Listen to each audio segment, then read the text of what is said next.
I just want to talk a little bit about Mr. B and the things that I shared last week about how he has been training up as a vaulting horse, and explain one of the reasons why I wanted to share all of that. It's not just the fact that it's interesting, which I think it is, but also I think it might be useful for RDA groups as we come into 2021.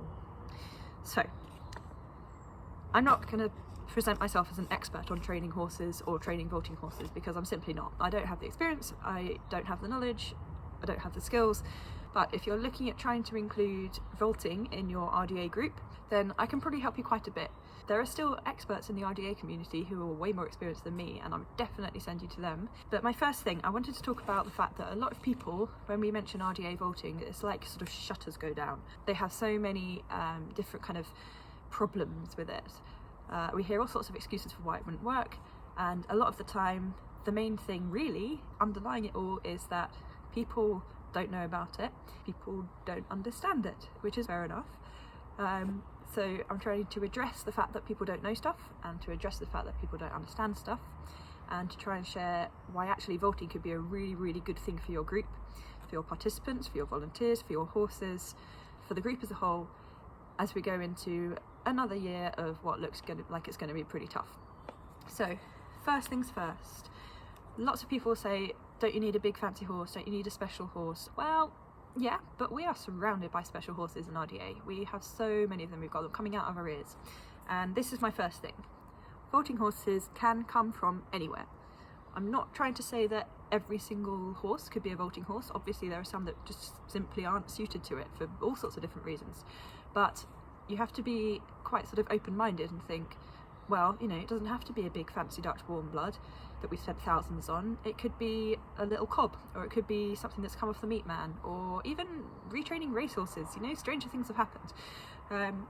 It's really about sort of being open-minded and looking at what you've got, which takes me to my next point. And I did put an almost in brackets with this. Almost every yard will have a horse that can vault. And I've put almost because I know that someone out there will say, oh well, my yard only has 2 ponies and they're both Shetlands and one of them's lame half the year. Yeah, okay, there's always going to be exceptions, but the average riding school, if you look around, is definitely going to have at least 1 horse that can vault. At Contessa we have 6, and that's just because they're the ones we've trained so far. So have a look around, see what you've got, see if you've got a horse which has quite a good temperament, has quite good paces, only needs to be, you know, steady and consistent, have a good rhythm. Very basic first scale of training is the rhythm good. Most RDA horses actually have the temperament to do it, and a lot of them will also have the physical ability. Most RDA vaulting takes place in walk. So the next thing is, vaulting's very expensive. Well, starting up a new activity can be a bit expensive because you're going to have to get people out to training courses, and you will need to get some specialist tack. But actually, once you've got going, vaulting is incredibly cost effective, and more so than riding. The reason for this is that you can have anything from sort of 6 to even 12 vaulters in an individual session with maybe just 1 horse. If you think about how many horses you'd need to be able to offer that kind of service to 6 to 12 riders, you can very quickly see that actually vaulting is going to be quite cost effective in terms of the horses. We can also use the barrel, like the one behind me, which you can't see very well because it's dark. But basically, vaulting is going to be cheaper for your participants, it's going to be cheaper for you, it's going to be easier for the horses. It's generally just a really good way of getting people in and getting them active and doing something. Next we have people say, oh well, you know, I can see how it works really well if you're very physical and you can do that kind of thing, but it won't suit for all of our disabilities. My argument is this: vaulting is incredibly adaptable and it's suitable for all kinds of disabilities, and in fact even more so than riding.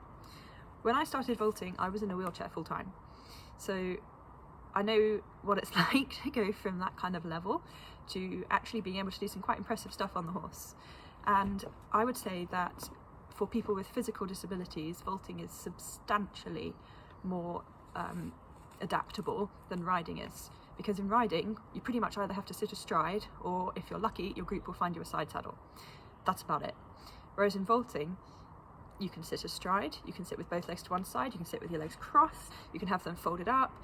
You don't even need to sit, you could kneel, you could lie on your back or on your tummy. Actually, it means that it's suitable for a lot more people, and so people who maybe you've had to turn away for riding because maybe their legs or their back won't cope with it, might actually be able to benefit from vaulting.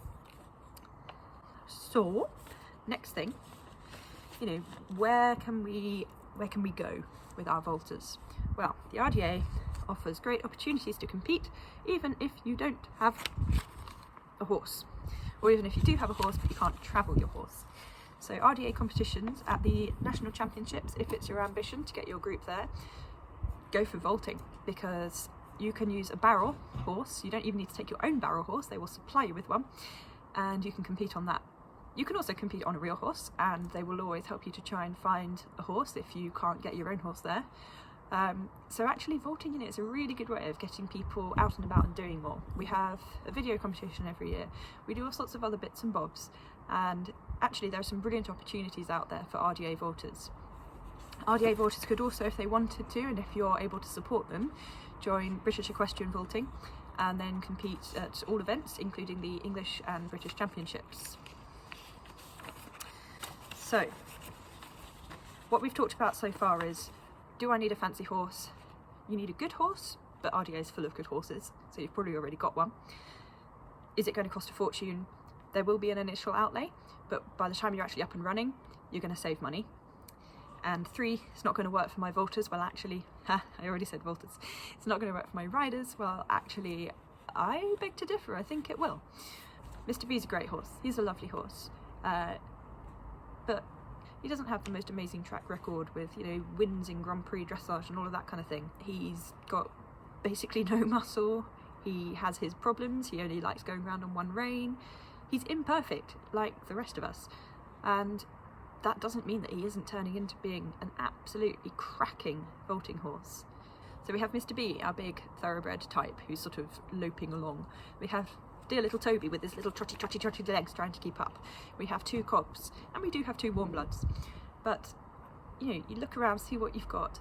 If you get a horse like Mr. B, who just happy to accept pretty much anything in walk, and actually a lot of horses are, then that's great, because that is about 99% of what you want your RDA horse to do. So, if you want to know anything more about it, then I've put some things here. You can contact me via Twitter, not Twitter, I don't really check my Twitter. I do have Twitter, but I barely check it, so if you're watching this on Twitter, please don't contact me on Twitter, because I probably won't see it. You can contact me via Instagram and via Facebook with @theparavolter, and I've also said, when restrictions allow, please do come and visit us at Contessa, where I coach and where we have some paravolters, and we'll show you what we can do. Thanks.